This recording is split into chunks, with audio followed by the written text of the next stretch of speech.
that by the end of this session, you'll be ready to start developing protocols on your own, that you'll feel comfortable, that you have an understanding of them. We'll take some time at the end for questions as well. I know we have a few members of our engineering team here who will be able to help out with that as well. And we just love to hear your feedback on what's clear, what's confusing, and how we can make them as easy as possible to use for you, as well as make sure that we clarify that messaging if you're really comfortable when you're building your own apps. Okay, so first question is, what the heck is a protocol? And if you look in the bottom left, and I can share this link out, it's on our developer docs. There's our docs on protocols themselves, but obviously this is a great chance for you to actually hear it said out loud and a chance to interface with us and ask questions. But according to our docs, it's the same definition we use. A protocol is a document that defines both a data scheme and a contract by which two decentralized web nodes agree to communicate and share data as it pertains to the scope defined by the protocol. And so there's two pieces of that definition that I want to call out. The first is that it defines a data scheme. We're all familiar with that, whether we're spinning up a SQL, NoSQL database, whatever, they all have data schemes. So we're familiar with what that is. The other thing that protocols have is they describe to us how data is shared, or how we share data. In other words, they describe the permissions on that data. This is a little bit unique compared to a lot of things. For example, right now, if you want to create a database and then you're usually accessing it via API, your database contains your data scheme and your API contains your sharing permissions. It describes how that's done. Protocols actually integrate those into one clean document, which, depending on who you are, can be a little confusing or a little convenient.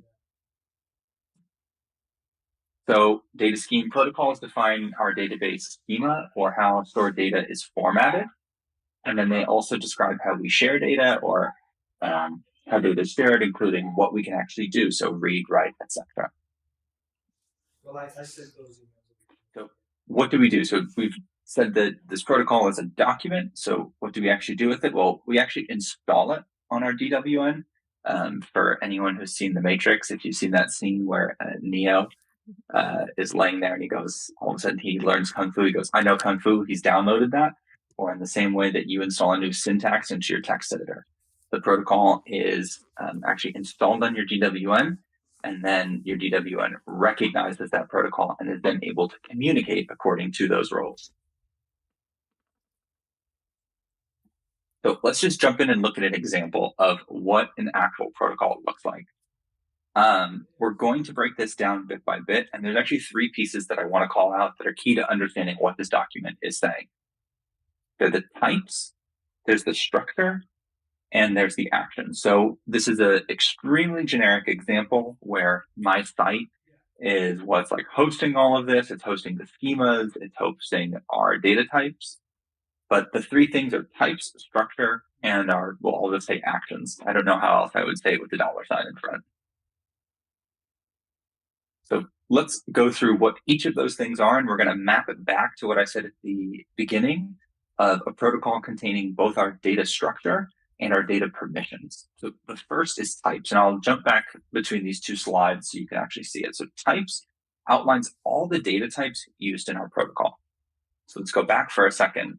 We'll see on this slide under types, there's our sum type, and there is a schema listed there, which resolves to a URL. It's not mandatory. I want to call out that resolves to a URL, but it is ideal for readability. So we want our sum type to be resolvable so that someone can actually inspect the shape of that type.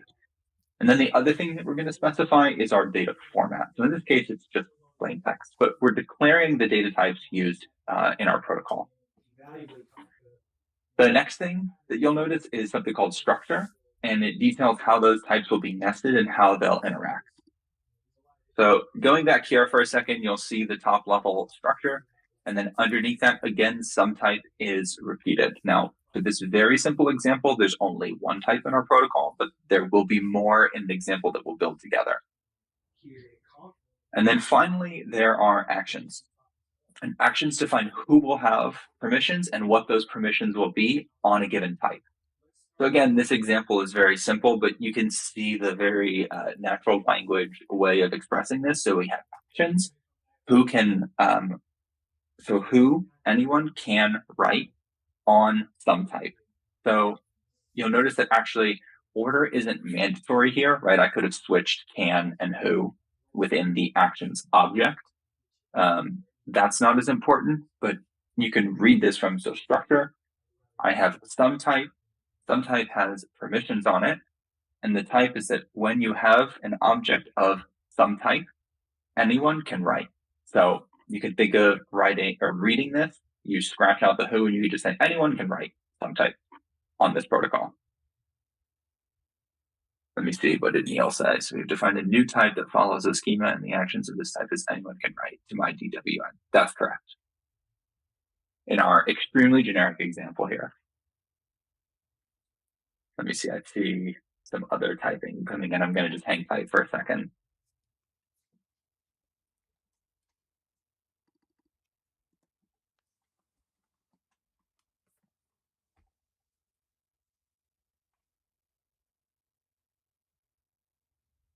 That means that, yes, according to that type. So the what it says in the chat is conversely, anyone read means anyone can read from IDWN, only that type. Yeah, that's correct.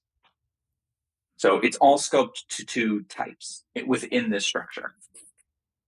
So for example, I can have some type in multiple locations in this structure, just like I would structure my JSON. And so for one instance of some type, right? Like let's say some type was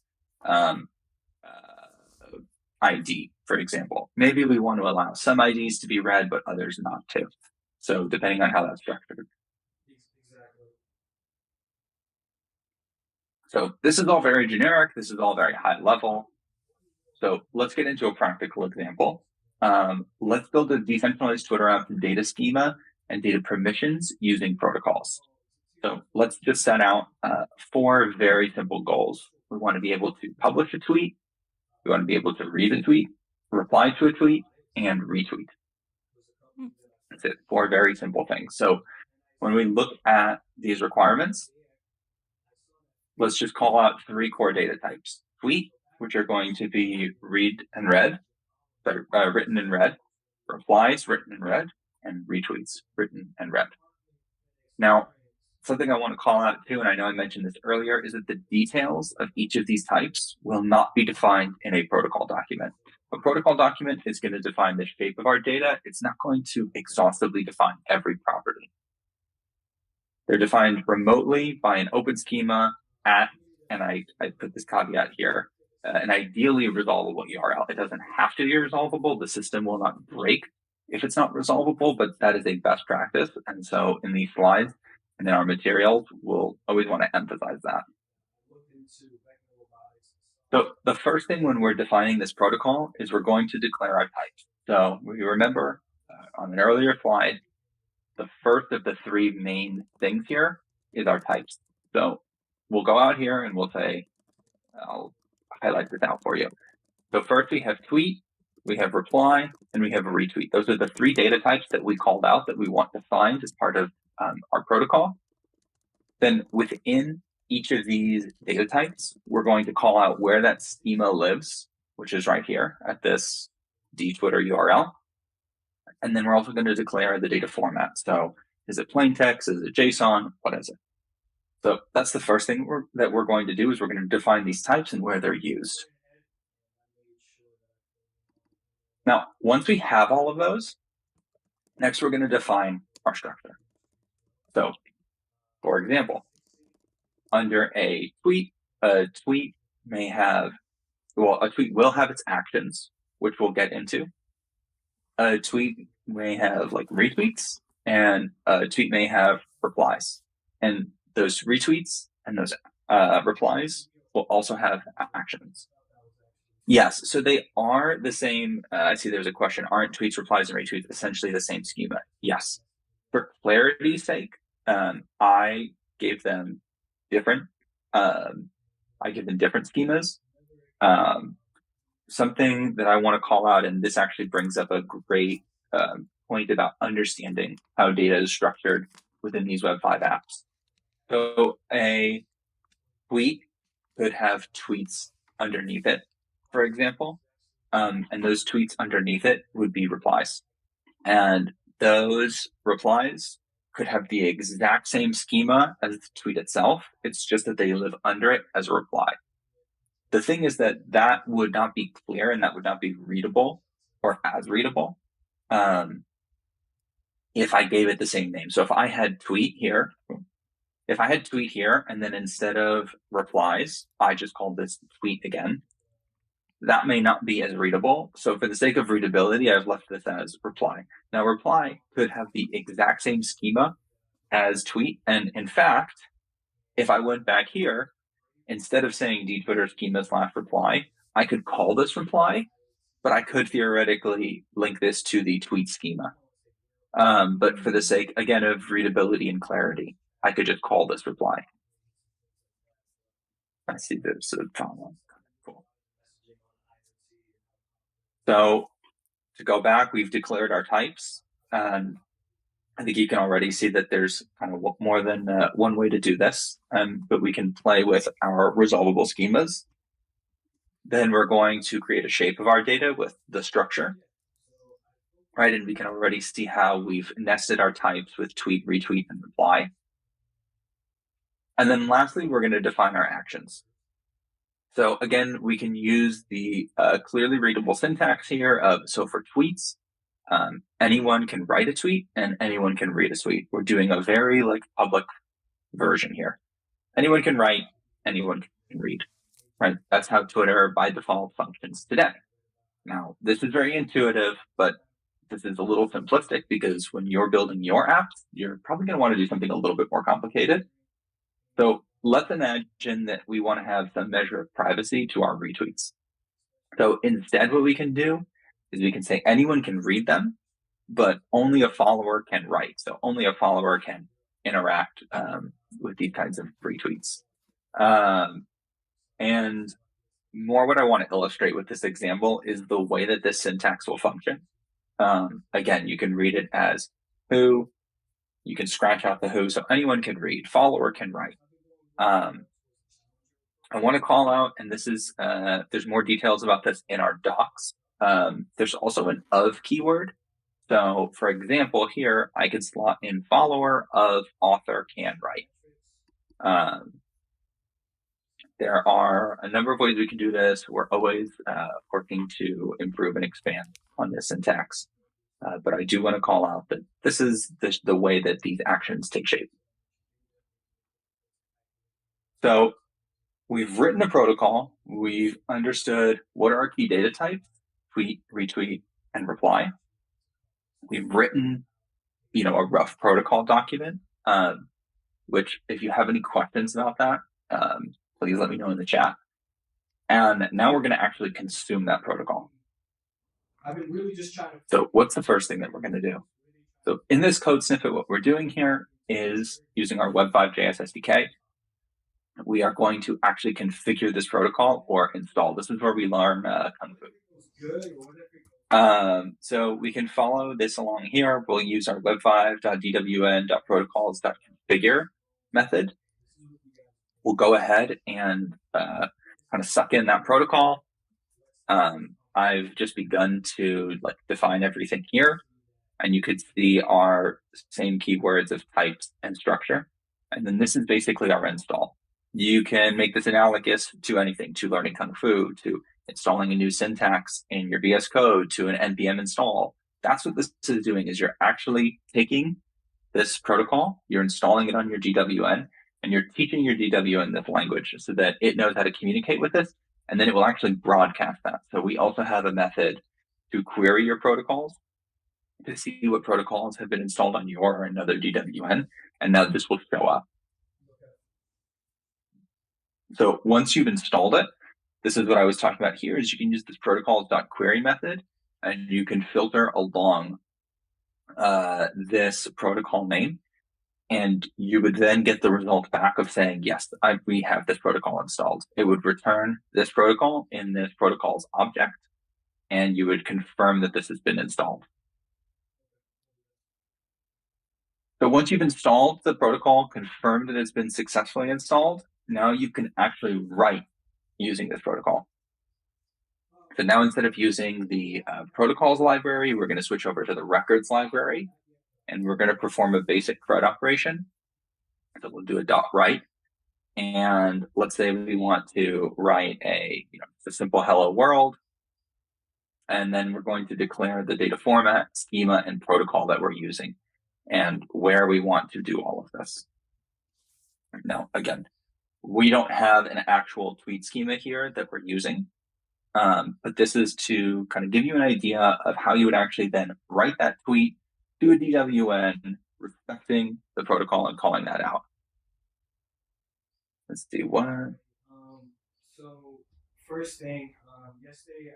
Yes. So let me go through these questions one by one. So the first is, what's the use case of a DWN on client side versus DWN on server side?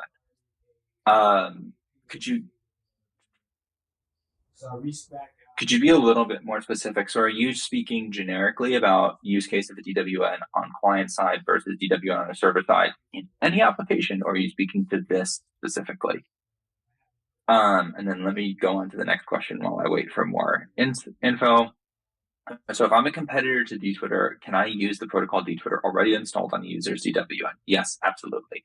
So that's an open protocol, that's visible. That's one of, that's like the beauty of this, is that if dTwitter has published their protocol, they've said, this is what we use, anyone can adopt that. So what it does is, for a developer, it shifts your focus to the application layer, not the data layer. So your data is not proprietary to your platform, at least the data schema is not. Now, you can ask users to store that with your application, but they don't have to. Ideally, they would store it within their own DWN, but anyone can use that protocol. So the tweet schema may be data string. Yes. So very simply, it could just be that it's an application JSON with, just like text.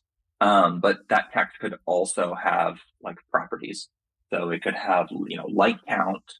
It could have the people who have liked it. It could have a retweet count. That could be analytics, like all embedded in that data object. But the key thing is the actual like data. And then going back to the question, any application. So client side versus server side. So client side, if I have a DWN, like I'm on my laptop right now. Yes. So right now I'm on my laptop. If I have a DWN running on my machine, that DWN is mine. It's on a piece of hardware that I own, that I control. So the benefit there is that I own the physical space where my data is stored.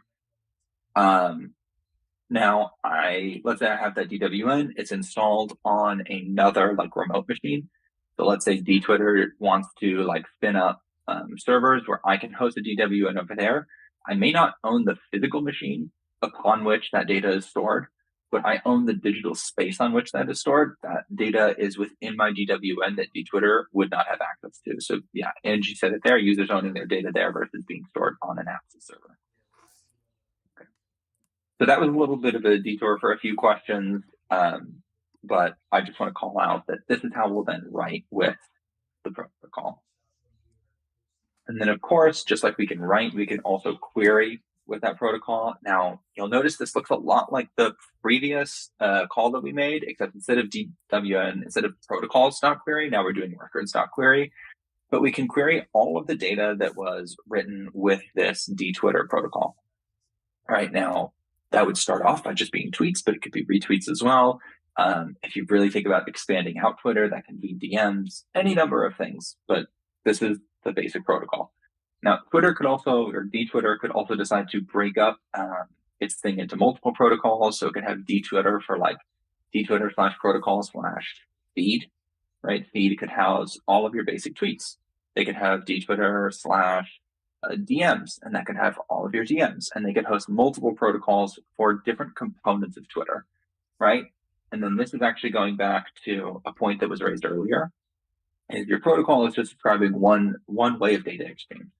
So dTwitter may say, well, we're going to have our own protocol for describing how we do tweets, and then other people can choose to consume that. But they may say, hey, look, there's a great open standard for how messaging should be done. And they said, we're not going to try and reinvent this. We want our messaging to work everywhere. So the messaging within our app is actually going to use the exact same protocol that, let's say, WhatsApp uses, or some other messaging app uses. And those will all be, right, those decentralized versions of those applications will all use the same chat, which then also means that your chat, whether it's on Twitter or another service, will be consistent across all of those. Should Twitter choose to use the protocol that's used by other messaging apps? And then I see there's another question. Yes, thank you, Angie. Okay. So a summary of the high level takeaways that I want folks to walk away with is protocols allow us to build open, standard, and portable apps using descriptive syntax that encapsulates both data structure and data permissions. So I know that folks have been asking questions in the chat, which we've been going through, but I want to open up this time to very specifically questions, feedback, and more. And if folks want me to jump back to any slides, I'd be happy to walk through those.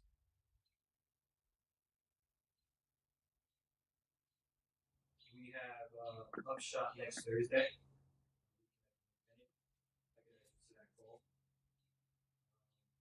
I think we already spoke about it. I see we got a few typers. Chris, this was awesome. I have a question. You might have already answered it. For protocols, are they always open protocols, or could they be like private protocols and people don't have access to it or be able to see them? Yeah. So I'm going to go back here for a second. So one thing I called out is that we have this schema parameter. And I know I've spoken with Daniel about this. What you actually put here doesn't matter as far as the latest update that I have, because this URL doesn't need to be resolvable. So technically the schema under here could be obscured and private. Mm-hmm. That would not be very Web5y or a very readable, usable practice. But my understanding is that you could make this obscured and hidden and private. It would just make using and consuming your app very difficult. Okay, thank you. Let's bring Daniel on the stage. Yeah, so I guess what I wanted to say was in relation to that question, can you make a private protocol? Yeah, you can. You can, by default, if you don't have any of those allow rules, those actions, mm-hmm.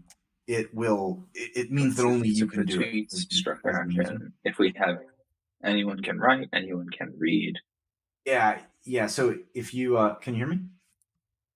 Yes. Yeah. So to confirm the snippet that's in there under actions, that's saying that anyone can read your tweets and anyone can write a tweet to you.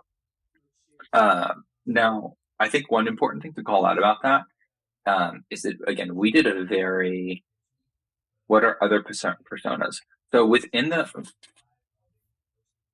context of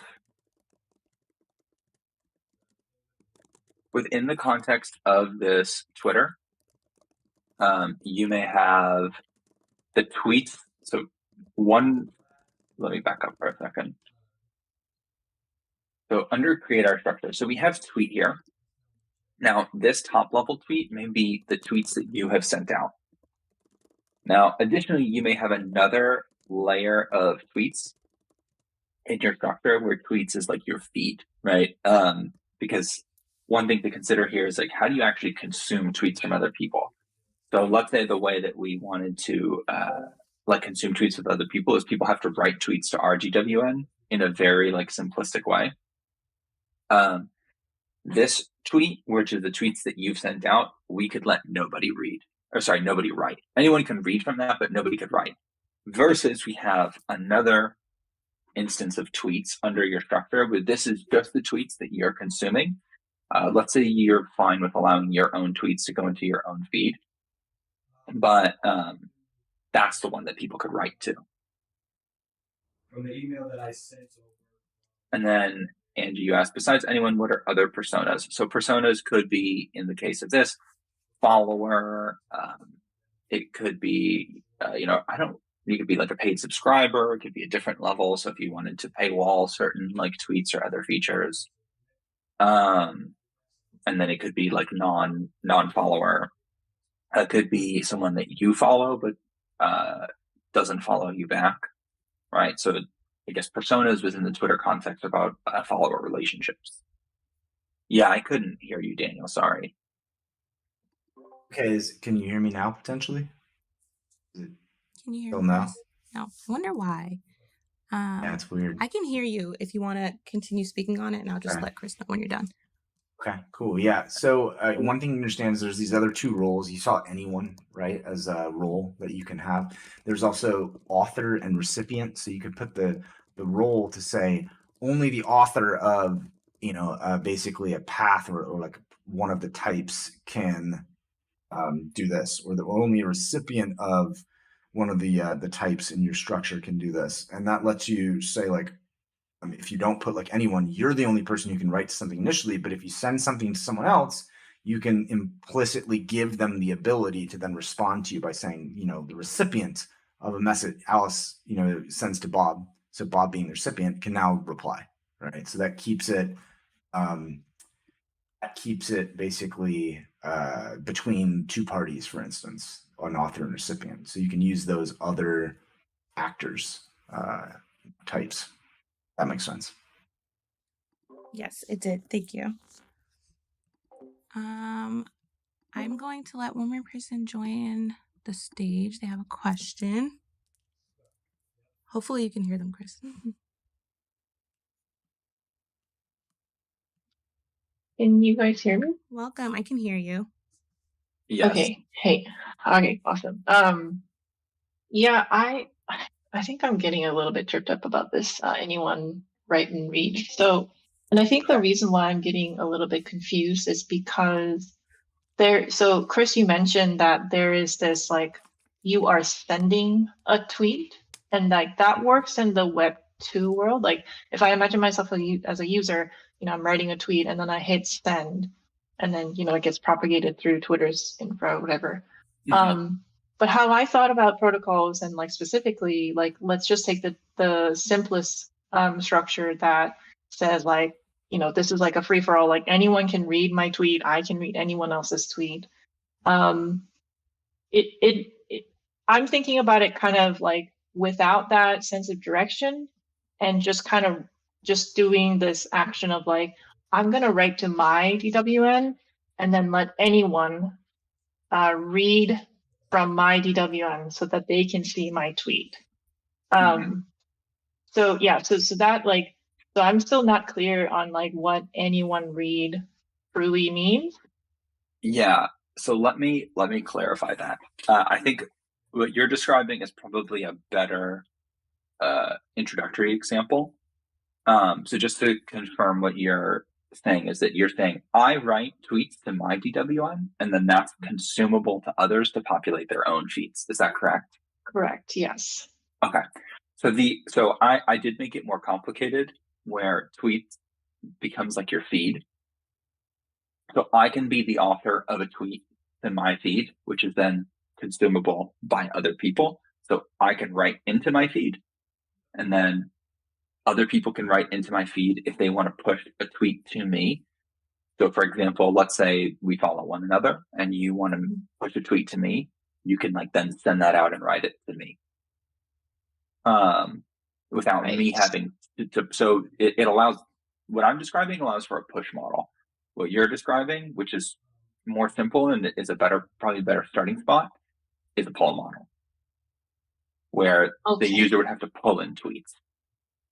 Yeah, and I think this is like the reason maybe why you have these examples of like the retweet and or reply being nested under tweet, because now there's like this sense of conversation that's happening, and that sort of in a way implies direction. Is that what you were going for? Yes, exactly. Okay, cool. Thank you. I have my one-on-ones.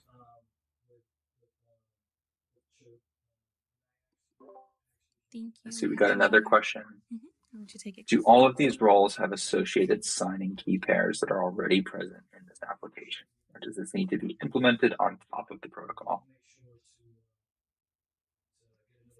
I believe, and I see Mo is typing, I believe that they don't need new key pairs. But I think Mo is about to confirm that.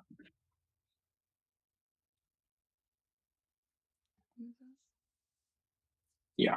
And Mo, I think you can confirm this, but the when we're talking about roles are about who is doing what with the data. They're not roles like you would be, like you would grant user permissions. It's about the relationship between data. Let me know if that's clear, or if that's too abstract. And Mo, I think you can confirm that. But yeah, any other questions while we wait to hear?